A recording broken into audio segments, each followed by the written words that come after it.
Hello, everyone, and welcome to the C.S. Lewis Foundation's webinar series. This is our third season. We've chatted with some wonderful guests, and I just want to start out by saying if you'd like to go back and watch some of our previous material, you can access that on our YouTube channel, as well as some of our in-person lectures from previous conferences. We'd like to thank our two anonymous sponsors who have made today's webinar possible.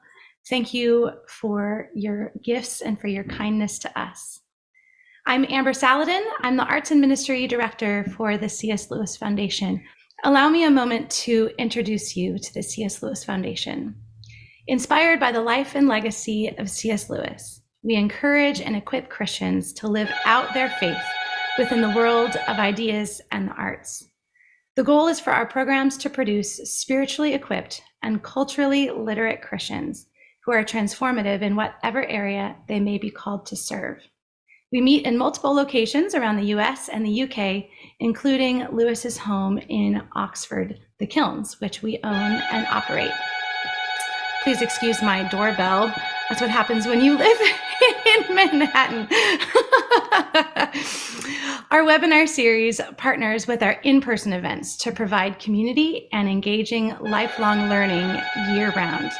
Sheridan is a writer, speaker, broadcaster, and founder of friendshiplab.org. He's the author of 8 books, including The Making of Us, Who We Can Become When Life Doesn't Go as Planned, and Resurrection Year, Turning Broken Dreams into New Beginnings. He is a featured writer for Our Daily Bread, a devotional read by 60 million people daily. Sheridan is a regular presenter on BBC Radio 2, and has conducted over 2,000 radio interviews in his 25-year broadcast career. Sheridan speaks at conferences and events around the world, including in the UK, BBC Breakfast and BBC News, 100 Huntley Street, CBC's Tapestry in Canada, and publications like The Times, Telegraph, and Christianity Today.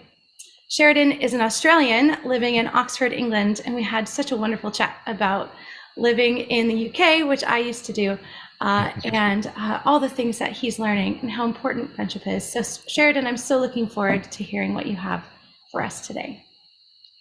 Oh, Amber, thank you for the introduction. And yeah, we're going to get you back to the UK one day. Yeah. Yeah. Good luck. Yeah. Oh, well, thank you for joining us on this amazing, topic to actually be talking about. And I'm so glad that you've invited me to be part of the C.S. Lewis Foundation's work, because, hey, I've known of the great work of this foundation for such a long time and have been a fan from a distance. And so it's a real privilege to participate. We're going to be talking about this amazing topic of the power of friendship, and I'm hoping by the end of it you will be converted that this is indeed a very powerful relationship. So much of what I'm going to share has been drawing from this project, which I never would have thought I would be telling you about, called Friendship Lab. And that's the URL for it, friendshiplab.org. 3 years ago, I set out to write a book on adult friendship. It's now turned into a monster. It's a charity, and we are going to have evidence-based courses. There are going to be podcast series. There's going to be media collaborations, artist collaborations, and so much more. And probably, yes, there will be indeed a book as well. If you sign up for updates, you will get an immediate email that will give you some tools as well that can help you to take your friendships deeper immediately. All right, I'm really glad that we have got so many people from around the world a part of this webinar. Thank you to my Australian friends who are up very, very early to be part of this live as well. For my American friends, you will know this face. This is Justice Ruth Bader Ginsburg, who died in September of 2020. She died after serving 27 years on the US Supreme Court. She was only the second woman to do so. She was Jewish. She was progressive. She was a hero to the political left. Her chief sparring partner was another man you'll know, Justice Antonin Scalia. And in many ways, he was her polar opposite. He was a man, he was Catholic, he was conservative, he was a hero to the political right. Scalia and Ginsburg rarely voted the same way. They were known for their spirited discussions, code word, arguments. And yet, when Ruth Bader Ginsburg died, this photo of the two of them emerged. No, it wasn't an advertisement for the Indian Tourism Board. It was a picture from a joint family holiday. And it turned out that that holiday was one of many family holidays the two had taken together. It turned out that Scalia bought Ginsberg roses on her birthday every year. He would often call her desk late at night to see if she was working too much. When Ginsberg's husband Martin died, Scalia wept. When Scalia died, Ginsberg gave the eulogy. They went to the opera together. They enjoyed souvenir shopping together. They even spent every New Year's Eve together, going right back to 1980. Now, media outlets marveled at this because I think they saw in it a symbol of the possibility of hope in the midst of our divided times. And why? I mean, what could bring two political opponents like this together? What power was powerful enough to do that? The power of friendship. And I would suggest to you that that Ginsberg-Scalia story resonated so much because right now in the Western world, there is such a hunger for this great, powerful, and yet greatly ignored relationship. And we can no longer hold that hunger in. So I'm hoping that by the end of the session, you will be reconverted to this great forgotten love and you will be able to reprioritize it in your life. But we can't get into solutions before we've talked about the problem, and we really do have a problem. Friendship is on the decline right across the Western world. I'll start here in the UK, where we have around 20% of British adults who say that they do not have any close friends, and as many as 10% who have no friends at all. This is echoed in Australia. 25% of Australians have no one they can talk to or turn to, and 30% of them say that they are not part of a friendship group.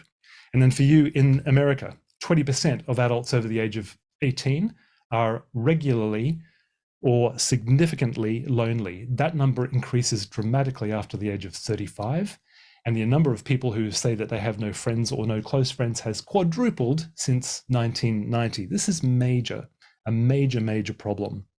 So what is causing this? My goodness, we could talk about so many different forces all swirling around at once. Think of so many different winds that are coming from all the four corners, all swirling around at once. We could talk about excessive individualism that is kind of robbing us of this value of lifting the collective at least a little bit above our own self. Political polarization, particularly since the year of 2016, but of course it was building long before that. The isolating effects of smartphones and social media. The research is kind of mixed on those things, but we know that they can be very isolating. The decline of community institutions. We don't have the servicemen's groups, the labor clubs, the women's groups and auxiliary groups that they used to be in previous times. So we don't have so many things that are bringing us together in a physical space. We could talk about the loss of transcendent meaning, which means that we're trying to place all of our meaning and hope on one thing in our life, our work, leading to workaholism, leading to a lack of time and energy for people in our lives. But there are some practical barriers that we can talk about too. Now, just recently, Friendship Lab, we did a survey. We got about 1,000 responses, actually about 1,050 respondents from around the world when we asked them all sorts of questions about their friendships. And so we asked this question: in your experience, what are the biggest barriers to making new friends? Notice what are the top 1 and 2 responses. Number 1, my own lack of time or energy. Number 2, other people's lack of time or energy. And then after that, finding people I have things in common with, and then shyness and a lack of trust. We also asked a second question: what were the biggest barriers to maintaining the friendships that you already have? Notice what is the number 1 result: finding time to see each other, and then staying close when we live in different cities.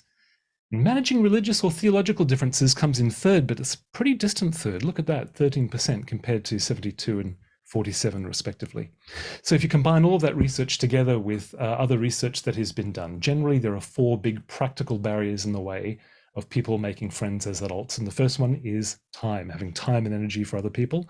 Number 1. Number 2 is mobility. We keep on moving away. Hey, I'm talking to you from my second country, my 5th major city, and I have lost count of how many homes I've lived in. 3rd is shyness. 4th is a lack of trust. We can actually deal with all of those things. But it's not just practical barriers. We have cultural barriers as well, more of those swirling currents, of which Lewis was wonderful in talking about and dissecting way back when he was writing the 50s, publishing in 1960 in The Four Loves, and in chapter 2, talking about philia, where he talked about the Darwinian materialist worldview, who basically had kind of cast suspicion on anything that wasn't able to suddenly produce a certificate of authenticity to say, oh, well, we contribute to survival value. Now, scientists these days would actually say that friendship does contribute to survival value. We certainly know of the detrimental effects to well-being when we don't have it.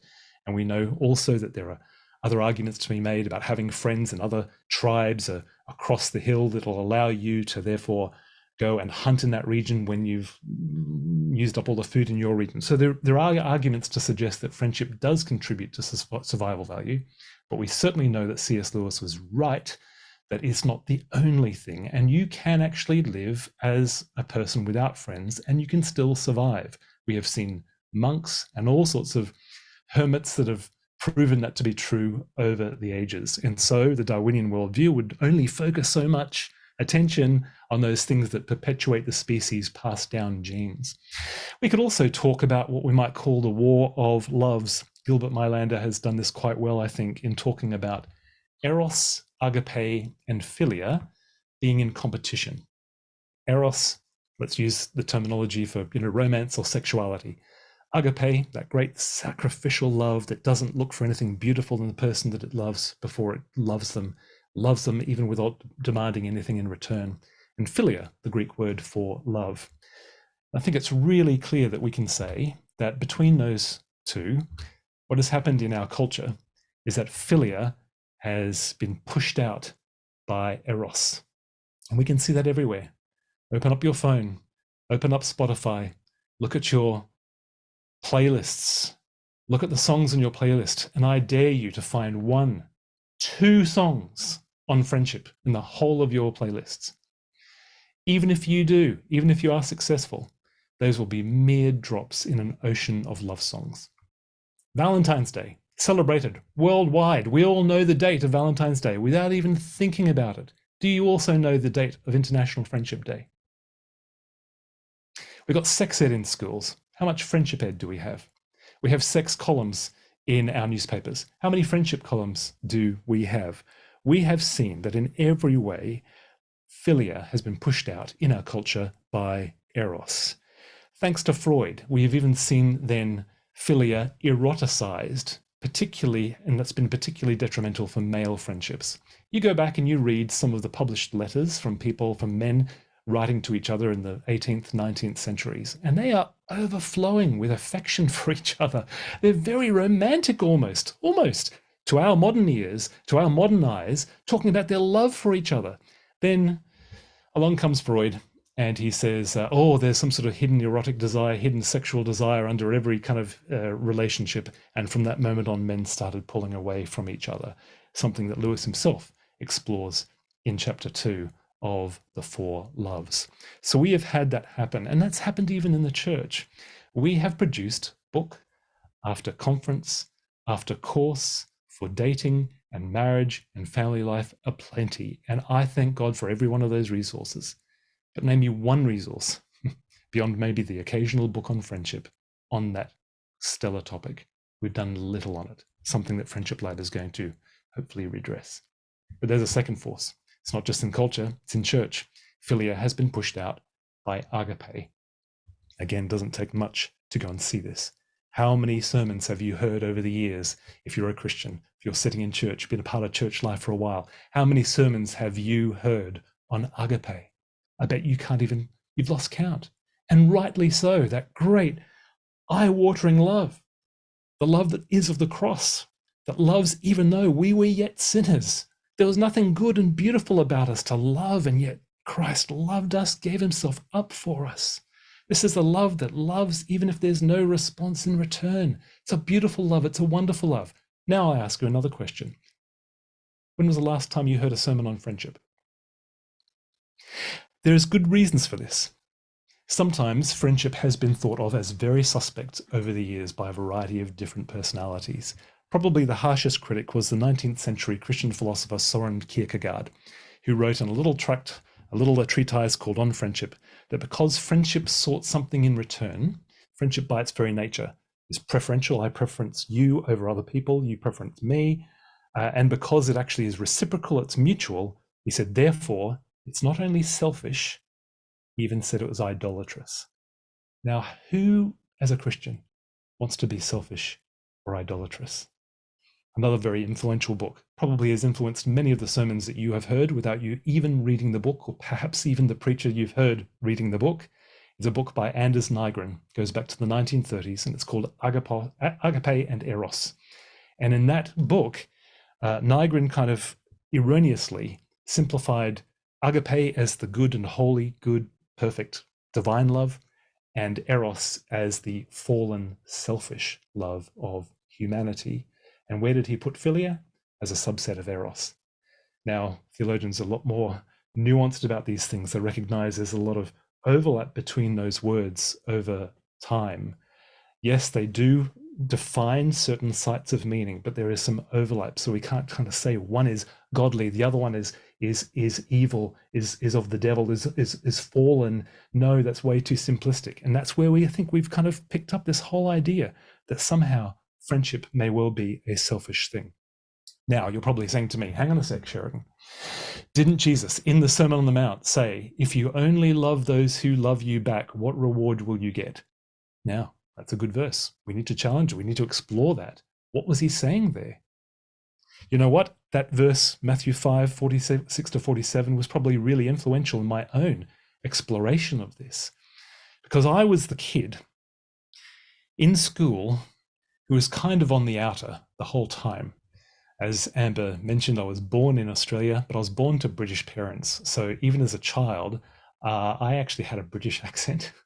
So you can imagine how well that went down in the rough and tumble of the school ground in Brisbane, primary school in Little Cleveland there where I grew up. So I was beaten up for being a Pommy, even though I was actually born in Australia. I was the kid who at lunchtime was always walking around the playground, just walking around from different places to cover up for the fact that I didn't have a group to join. Now, things got better for me in high school. And when I became a Christian at the age of 18, I really believe that God took that experience of being on the outer and then and kind of took it and empowered it by his Spirit and empowered it by his word to have a real heart for people on the fringes and wanting to bring them in, bring them out from the cold and into the warmth. And saw some wonderful things happen as a result of that. And yet by the time I reached my early 30s, things were unbalanced. My wife said to me one day, you know, Sheridan, the only people that we spend time with are people you're trying to help. But hadn't I heard all the sermons about going out and loving the lost and loving the needy and loving the poor? Hey, even loving our enemies. Wasn't it selfish to kind of be a part of the Christian bubble and the little clique? Hadn't I heard lots of sermons about getting out and breaking those bubbles and breaking those cliques and bringing in new people all the time? When Jesus said, if you only love those who love you back, what reward will you get? I somehow had missed the word only. It didn't mean you can no longer love those who love you back. There is a good place for philia in the Christian life.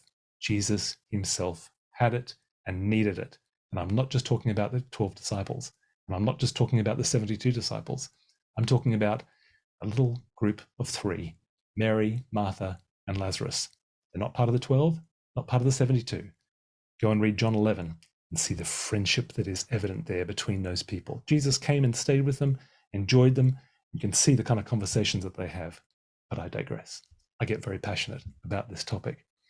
We can say there is something very good and holy about this thing called philia.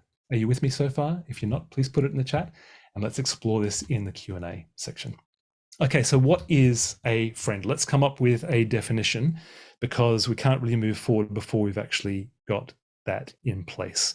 And this is where I'm really tempted to quote the old Jim Hayes joke. A friend helps you move house.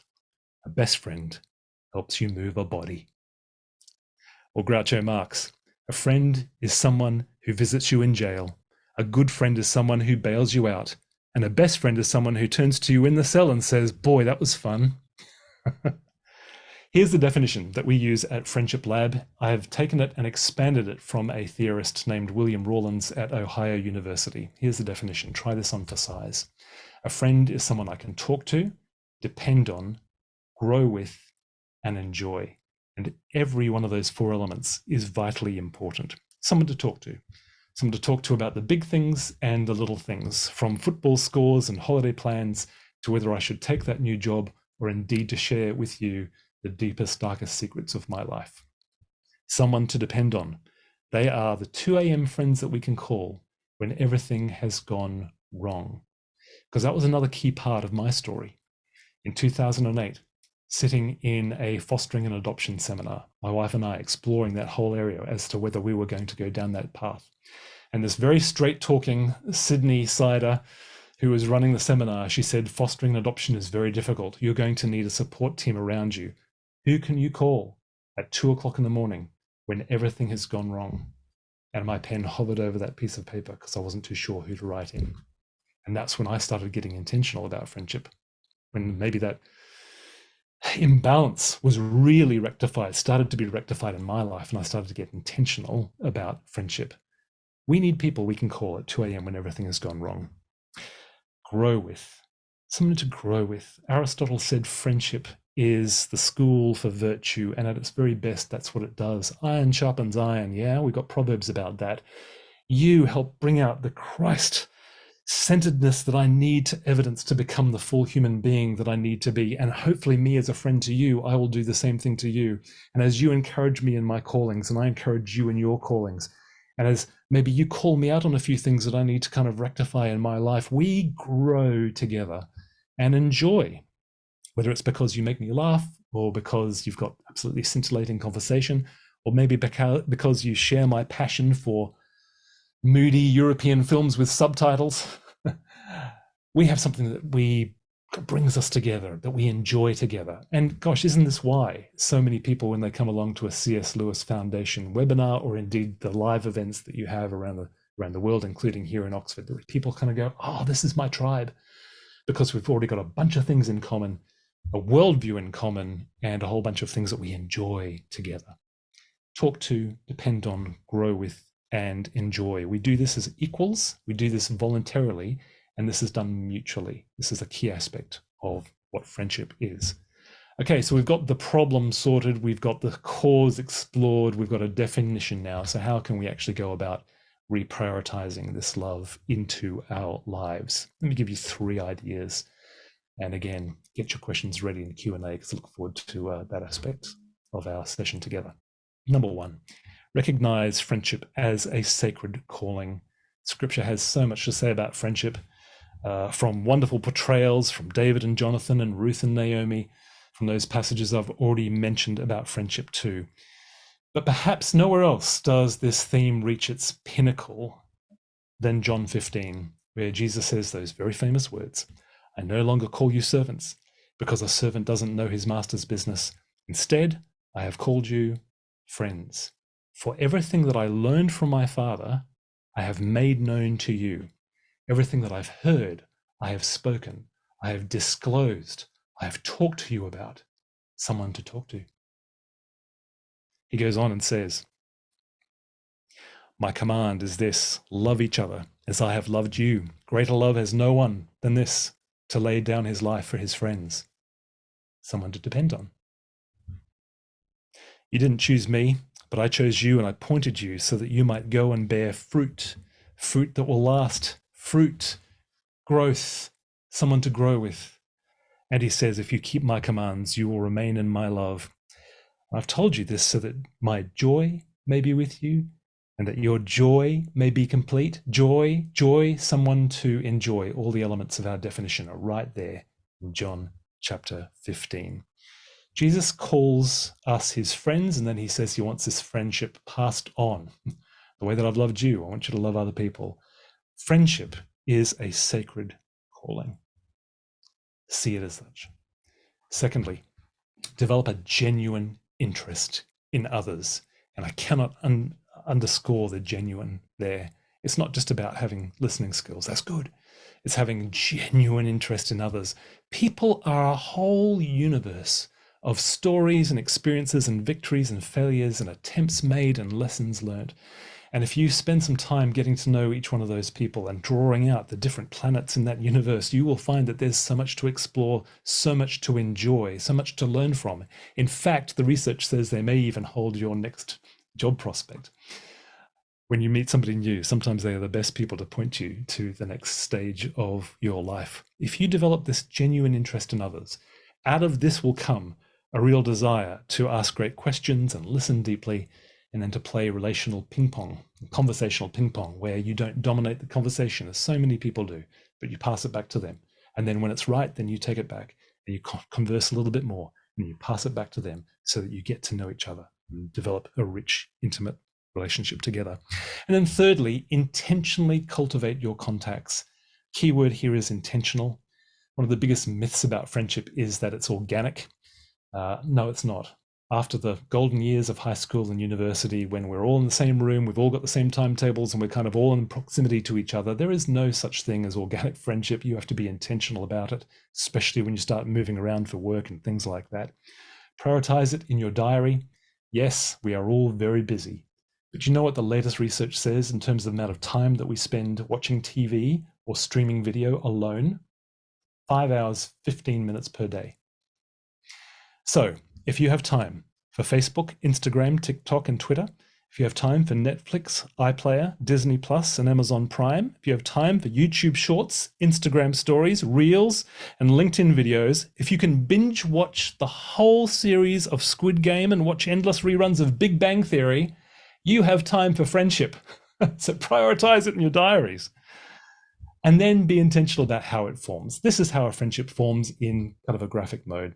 You start off as an acquaintance, you just kind of talk about chit chat. Generally, it's about your role, might be somebody at work you're just talking about work things with. You move to friendly relations when you have casual conversation, perhaps over the lunch area, and you kind of get talking about what you did over the weekend. You're looking for commonality. Keep on going this way, you'll move to nascent friendship. That's when you maybe say, hey, do you want to meet for coffee?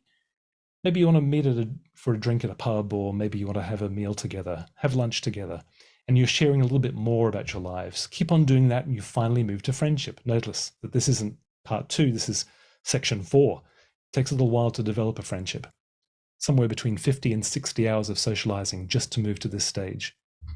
This is where you might say, hey, you like tennis? Maybe we should meet up bi-weekly for a tennis game. And then you share more and more together. And then you keep on doing that. And you show that your support and trust has been proven. Keep on deepening the sharing of your lives. But there is one more stage that's important to mention too, is that most of us have waning friendships. Very few friendships rip in terms of an argument. Most of them drift, and they just need a little bit of kind of reinvigorating together. So that is the power of friendship. It doesn't just bring political opponents together. It also has been found to be a buffer against extremism. It also has been found to be a weapon against prejudice, a safeguard against addictions. It boosts the immune system. It decreases anxiety and depression, increases the pain threshold. It's been likened to morphine, by the way, extends our lifespans by about 30%. It's the power that shapes our characters, that affirms our identities, confirms our callings, and energizes us to live and serve. It has done wonderful things for history. It was a group of friends that basically, around Pythagoras and a few mates that got together and gave us the world, gave the whole world mathematics. It's a group of friends that started the Holy Club that then later on became, what was it called? The Methodist Church. A group of friends that got together, called themselves the Clapham sect, and brought an end to slavery in the legal world, at least. It's a group of friends gathered together on a Thursday afternoon at a pub to share their stories and gave us some of the best stories that we've ever read in our lives. It's a powerful thing. Philia is the best foundation for Eros, and I believe it's actually the ultimate fulfillment of agape. So I hope that I've started to get you thinking about this powerful relationship that we need to reinvigorate. I've spoken of way too long. I'm sure I've gone over my time. Time for Q&A. Back to you, Amber and Steve. Sheridan, I'm so happy to talk with you today, and thank you for that wonderful presentation.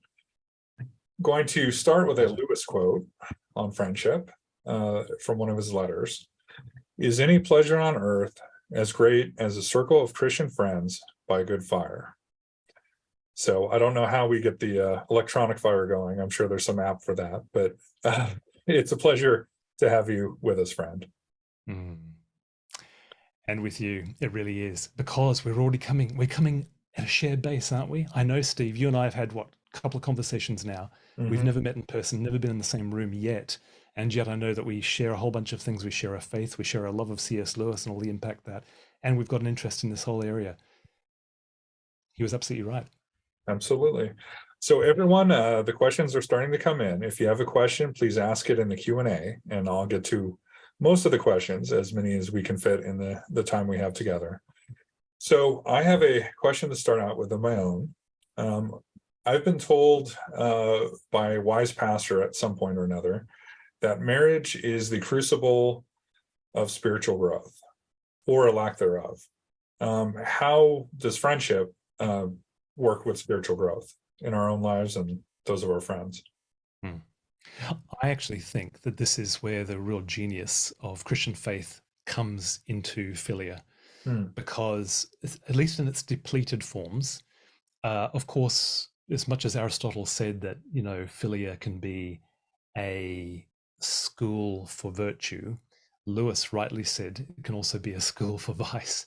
And we've got plenty of, films across the years that have actually told us that, and we've seen in too many newspaper headlines the fact that, friends can actually lead other friends astray. And any of you who are parents are probably very much aware of that in terms of your teenagers. You want them to be in the right group because friends can lead friends astray.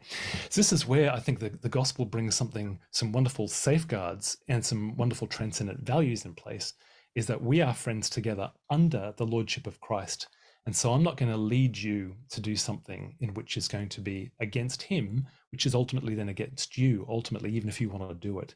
And so together we can pursue a shared goal, which is Christ likeness.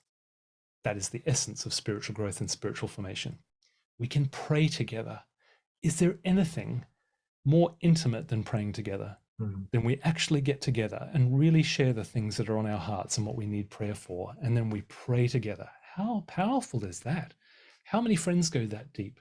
Especially when we actually say we've got absolute trust, and I can share some of the things that I need you to help me be accountable with, perhaps. That is deep, absolutely deep. So I think that's just the beginning of an answer to your question. It's a profound power when it's under the lordship of Christ, and it can make us profoundly grow together as we pursue the same goal together. Amen. So I'm inspired by your presentation. I'm excited about going out there. I'm encouraged. I want to make new friends. What are some of the best practices? Do you have any hacks, so to speak? Yeah, can give you some hacks. We were looking at the stages that friendship kind of takes. If you are needing new friends now, I suggest that you start at the end, which is those dormant friendships, the ones Hmm. that are waning, perhaps you haven't been in touch with for a while. Might be that you haven't been in touch with them for years. Start there, and the reason why is you've actually got a shared history there. You've already invested probably lots of time and talk, and probably a whole bunch of experiences together that you can go and rekindle. So start there. The next place I'd suggest you start is at the nascent friendship stage. And this is maybe people at work, people at church. You've already had a bit of conversation. You're just kind of starting to develop. I'd put your time in there. And if neither of those two are going to be fruitful yet, I'd keep on then moving back and back and back to the point where you then start with an acquaintance. There are three little hacks that you can use when it comes to conversation. Keep these three levels of kind of connection in mind. Number one is the check-in. Number two is the catch-up. And number three is the meet-up. So a check-in can be done via text, WhatsApp, Facebook Messenger, any of that. And that's just a very brief, hey, Steve, how you doing? How are things? How's the week going? Asking somebody how they are and meaning it might sound really pedestrian. It's actually really powerful if you really mean it. A really good question is, what was the highlight of your weekend? Because then you start getting into this area of likes and loves. So that can be a good one. How's the weekend been going? Has there been a highlight? Tell me about it. So that's just the check-in. That's going to take you, what, 15 seconds to check in with a few people? Do it on a Sunday night. Have a whole bunch of people you want to check in with, and then just sit there and then kind of go just say, oh, what's Jason up to? And what's Alan up to? And what about Denise? The catch up. We've lost the art of phone calls. It doesn't take much to do a catch-up phone call. 8 minutes, 10 minutes, just a quick thing. Hey, I'm calling for no other reason than just to find out how you're doing. And then the meetup is then when you actually make an appointment to meet up with somebody. Now, here's a hack for you, and this will be the transformation of all of your friendships from this point on. What happens typically is we say, hey, Steve, we should get together sometime. Mm. And you say, hey, we should. And then nothing That's happens. where it's left, right? That's where it's left. So how about trying this? Let's do lunch. Let's do lunch. I'm available Tuesday and Thursday this week, around about 12:30. How's Tuesday and Thursday for you this week? What's that done? Number one, shown my interest. I really want to get together with you, to the point where number two, I've suggested an absolute thing to do, lunch, and number three, I've suggested a date and time. Now, if the other person, if you, perhaps Steve, you didn't want to get together with me, you might be able to bat that away and say, hey, yeah, I really wish I could, but I just can't make that. And then you maybe bat it away. If you really wanted to follow on, you'd say, hey, I can't do Tuesday or Thursday, but I can do Monday. How about that?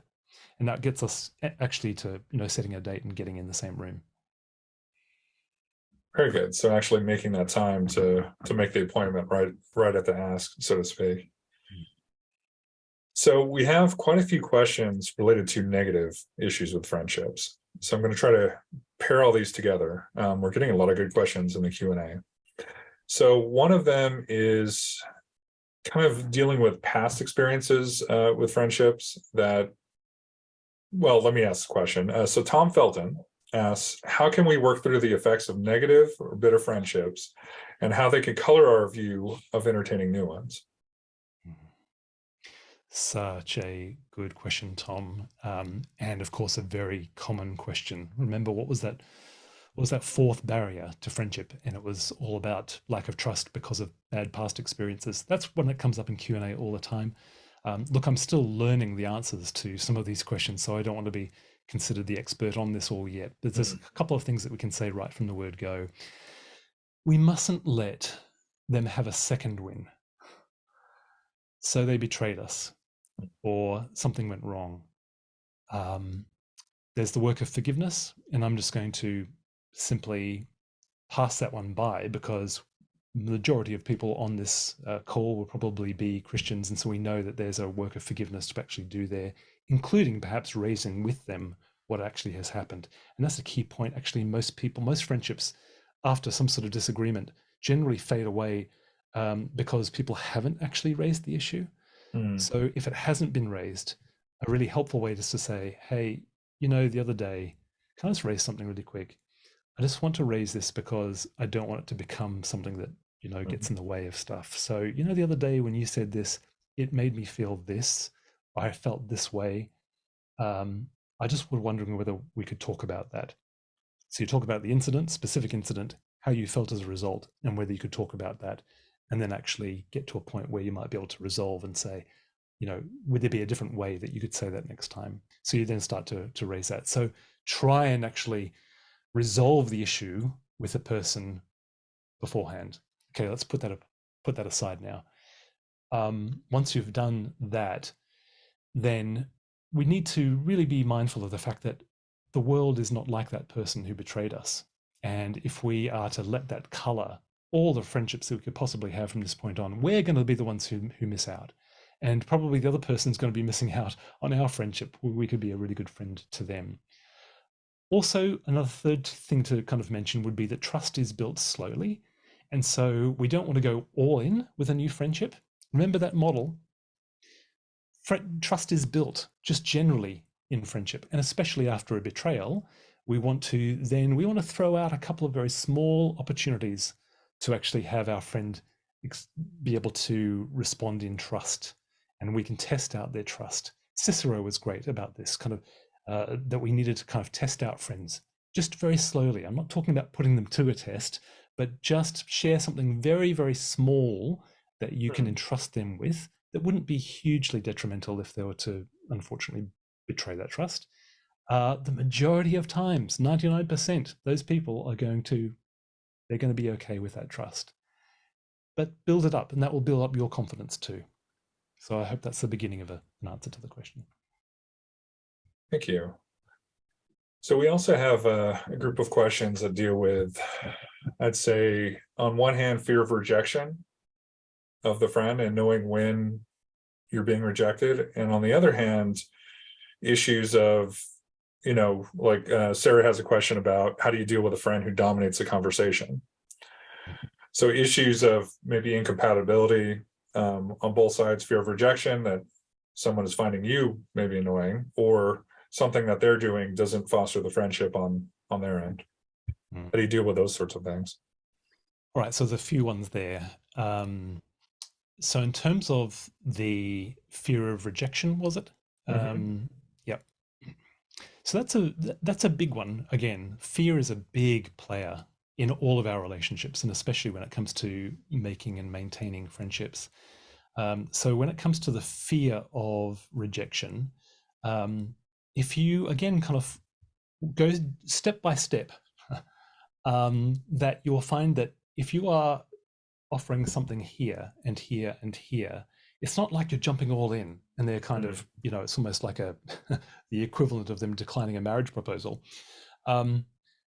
Here's the key thing that we think that people are thinking about us when we're asking them to go out for coffee and they don't say yes. We think that's because they don't like us. Actually, what are the number one and number two reasons for people not being able to either make or maintain their friends? It's busyness. So firstly, most of us do the whole generalized invitation thing. Hey, Sarah, or what was Sarah who asked the question? I think it was Julie, let's get together for coffee sometime. And so Julie doesn't really respond specifically because you haven't responded specifically. And then you kind of go, oh, okay, well, she doesn't really like me. No, actually, because we need to start off with a little bit more specificity. So start with a specific thing. Hey, Julie, I'd love to get together with you for coffee. Is there a time this week? I'm particularly available Thursday and Friday, but other days are actually available too. Let me know. So she comes back and she says, oh, look, I'm a bit too busy. If they don't kind of come back with a counter offer, it may still not be that they don't like you. It may be that they're just really busy.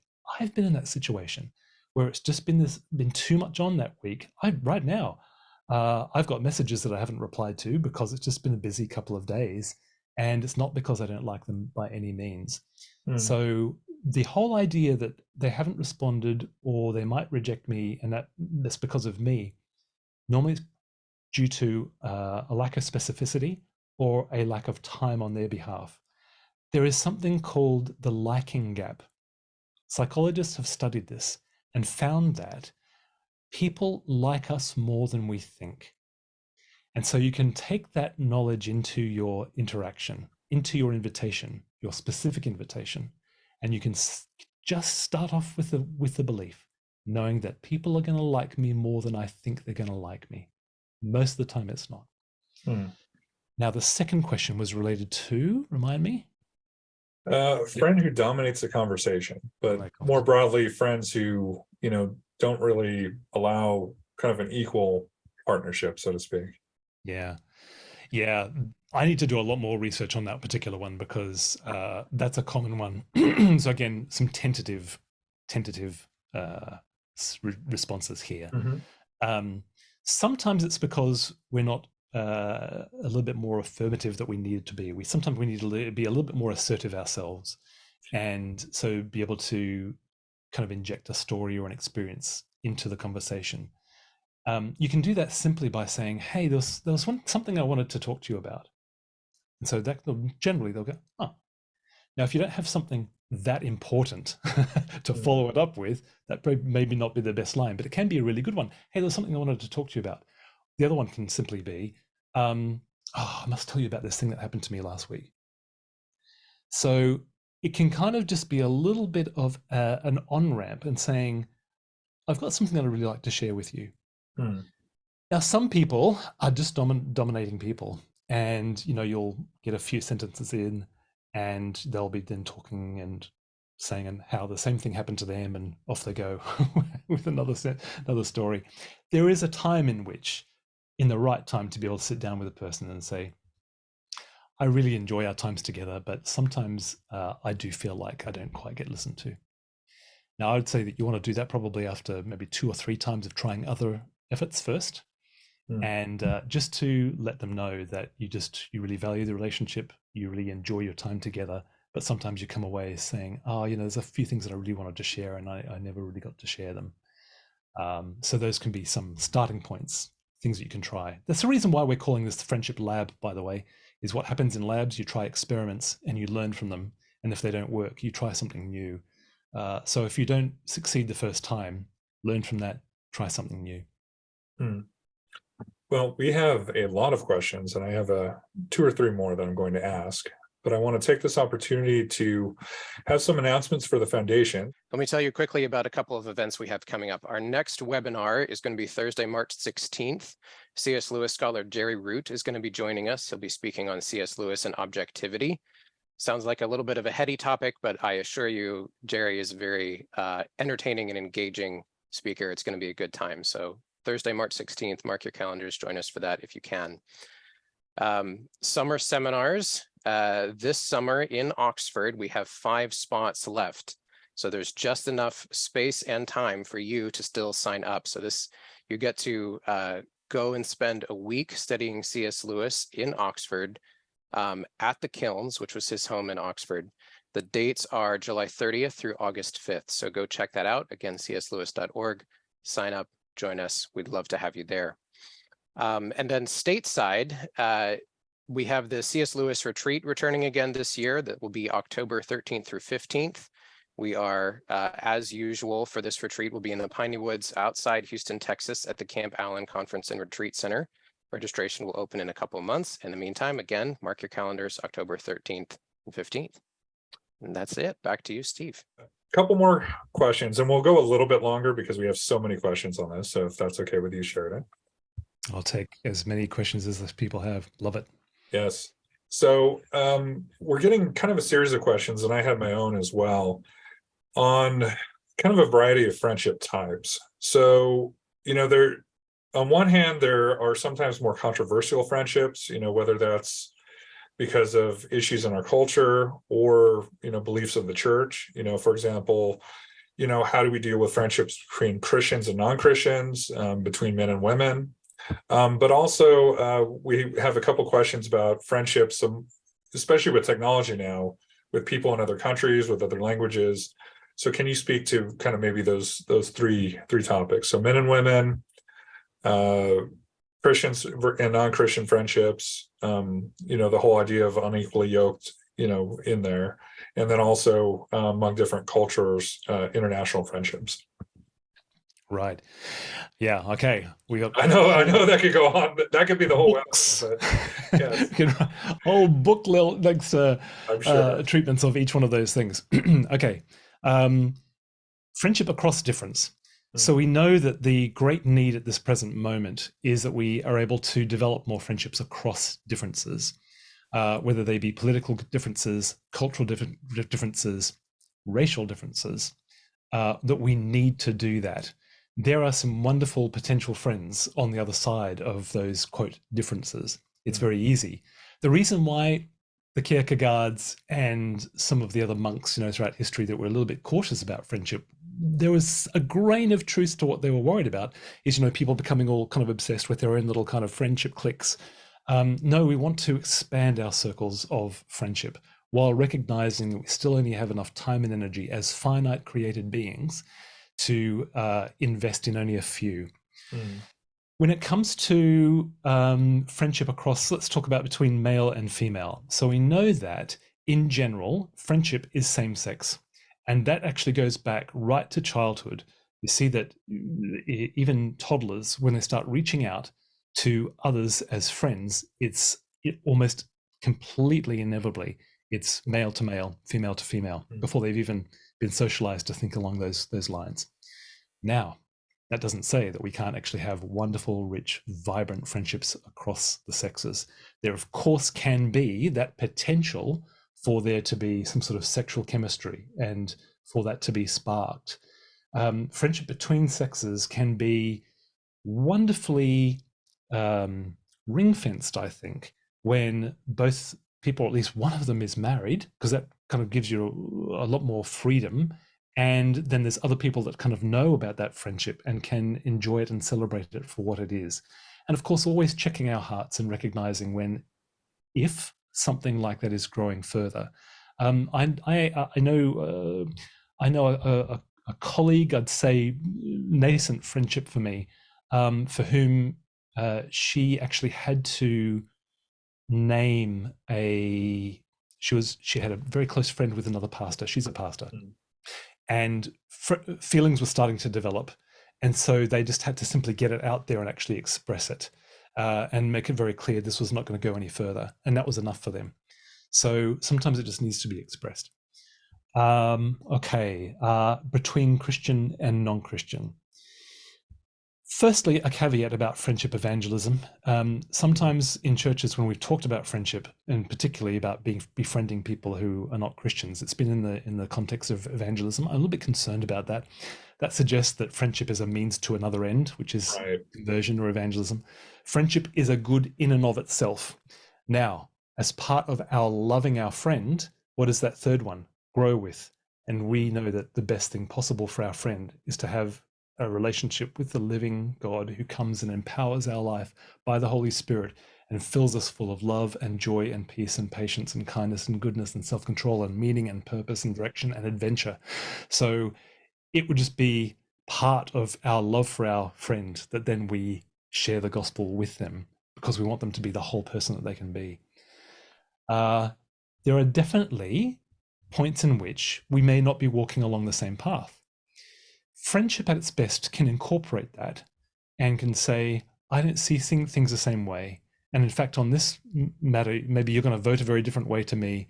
Maybe you value things very differently to me. But there is still something else that pulls us together. C.S. Lewis's classic line, what, me too? You too? I thought I was the only one. And it might be because you love the same bands, love the same music, you have a particular interest in the same continental philosophers, or whatever it might be, still something that brings you together, that is strong enough to hold the friendship together. But there's still boundaries where you're just not going to be able to go in the same path, but you can still talk about your differences. Any other differences that we were talking about? So there was two. Oh, so the last one was, kind of the impact of globalization and immigration, other things between cultures and races. And also there was a question about distance there too, wasn't there? Yeah, with the international, exactly. Yeah, okay. So we are living in a golden age of communication technology that allows us to do right what we're doing now. Here I am sitting in Oxford, and we've got people from around the world that are participating in this. My three closest friendships are still in Australia and have been maintained through the occasional, once every 2-year visit to Australia, but through a lot of video calls. Try to go with as rich a medium as possible. Text is okay. Phone is better because you can hear the voice, and video is even better again because you can both see and hear. So I've been able to nurture my closest friendships via video call. We can do it. That still has a limit though. I can't be there in their 2 a.m. moments and they can't be there in mine. So we have to have local friendships as well, but it is possible to do that. Again, the key is intentionality and to build in a time of a regular meeting. That can be a great thing. A friend of mine, DJ, and I, at the end of every call, we then set time for another call in a month's time. So that's one way in which you can keep those conversations going. Okay, so I'll ask this as the last question. There's so many other good questions. I'm sorry, folks, we can't answer them all, but definitely go to Sheridan's website. And Jason, if you could put that. Friendshiplab.org. Oh, there we go. Say it again. Friendshiplab.org. And Jason, if you could put that in chat so people could click on it as well. It's just a holding page at the moment. You can just join the mailing list. The full website is coming. Okay, very good. So we'll swing it back to C.S. Lewis because we have some stake in that matter. Harvey says, I'm amazed that C.S. Lewis kept a friendship with Inklings like Barfield and others who differed in worldviews. So we're getting into a worldview question. What was the key to keeping relationships with those who disagree with your worldview? Lewis believed agape love is all-encompassing of the other loves, philia, etc. Plato believed in a hierarchy of love with Eros at the bottom, Aristotle with the force of love. Is the Western concept of love more valued than the... Okay, well, we'll just answer the first part. So what's the key to keeping relationships with those who disagree with your worldview? Yeah, well, we kind of talked about that a little bit before, but the issue of worldview in particular is probably the strongest point of homophily. So homophily, the things that we have in common, the similar things that can draw us together. We know that there are other forms of homophily, life stage, ethnicity, language is a big one. Music choice is a very big one as well. Any New Order fans out there, come and see me later. Sense of humor is a very, very big one. In fact, it's hard. It's hard to have an ongoing friendship if you don't actually have some degree of laughter together. So there's other ways in which a friendship can be built and connected on. And yet worldview is certainly the easiest and the biggest one. The fact that we can come together and talk like this, we share something together. Most of us will, maybe some of us won't actually. My closest friends are deeply committed followers of Christ as well. So we have that shared thing, and that shapes so many other things. But that doesn't mean that we can't have friendships with people who deeply disagree, or indeed have very different worldviews. There can be other points of connection. But I think the more points of connection you have, the deeper and richer and more enjoyable the friendship will be. So yeah, I think the issue comes into when we feel that the worldviews are starting to become at war with each other. There isn't that mutual respect that allows us to hold the differences. When it comes to that point where somebody is saying, no, you have to be on the left of politics. No, you have to be on the right of politics. No, you have to do this particular form of Christian faith, or you have to do this, or you have to hold my position on this, then that's when it becomes very, very difficult. But when there's respect for the differences, well, even then you've got something in common because you're actually having that shared respect. Well, this unfortunately it's time to come to an end. But very much enjoyed this and talking about this topic. And our tagline at the C.S. Lewis Foundation is faith, reason, and imagination in the company of friends. So friendship is almost our fourth core value in that sentence. And following in Lewis's footsteps. And if you, like Harvey said, if you look at Barfield and Charles Williams and Tolkien and Lewis, and add all the other somewhat lesser known inklings into the mix, it was an interesting combination of worldviews, to say the least. So but Lewis is a good model of this, and look how much creativity and blessings to the world that their friendships in that small group formed. So I want to thank you, but I want to give you the opportunity to give our audience a final word of some sort. So do that, and then Amber will come back on and close us out. Well, two things. Please join us at friendshiplab.org. There's so much more to explore. Two, don't forget that definition. A friend is someone I can talk to, depend on, grow with, and enjoy. And that's kind of the job description for us as friends too. I want to become somebody that others can talk to and depend on and grow from and enjoy. So that's the bit that we take away from this. It's not, I want to find the people who are like that. I'm going to become that person. And thirdly, if I can leave you maybe with a little idea from Lucretius, the Roman poet, who said, all of us are angels with but one wing. We all need the other to fly. So we need some good friendships to fly in life. It's a great quote. And I love the Marx quote as well. Not Karl Marx, but Marx Brothers. The best friend turns to us in the cell and says, that was fun. Yeah. Yes. That was Groucho, you said? It was. Yeah. Very good. I'll have to look that up. Maybe stick it on my wall. That's a great one. All right. Well, thank you, Sheridan. And we'll welcome our other friend, Amber, back to close us out. I just want to pray for us as we close. And Stephen, if you have a chance to put in the chat the link to discussion groups, this would be a great way for us to continue. If you have another 45 minutes or an hour, we can come on. I have met my deepest friends of my adult life with the C.S. Lewis Foundation. So I do want to welcome you all to our in-person events. And Sheridan, I can't wait to meet with you in person as well. Looking forward to it. Let's pray. Lord Jesus, you spent most of your time here on earth with very good friends who you called to walk with you. So Lord, I pray right now that you would bring to mind those people that we need to reconnect with, those nascent friends, or friends that we may have just sort of let go, that we don't intend to. So Lord, would you bring friends to mind who we can reconnect with? And would you give us listening ears, give us hearts that are open?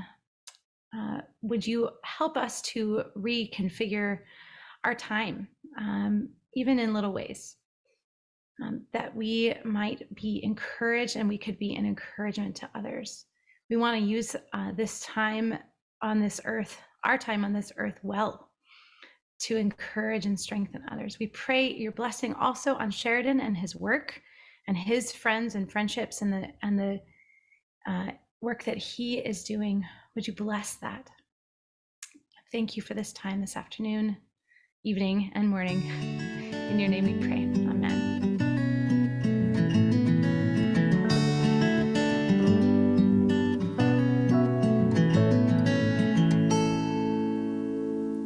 We shiver in these shadowlands, held here by a holy hand, but we long to shed these shadow bands and dive into the dawn, to bathe in beauty's burning source, where further up that river course we'll press into the lion's mane and find that he is good. We are pilgrims on the way,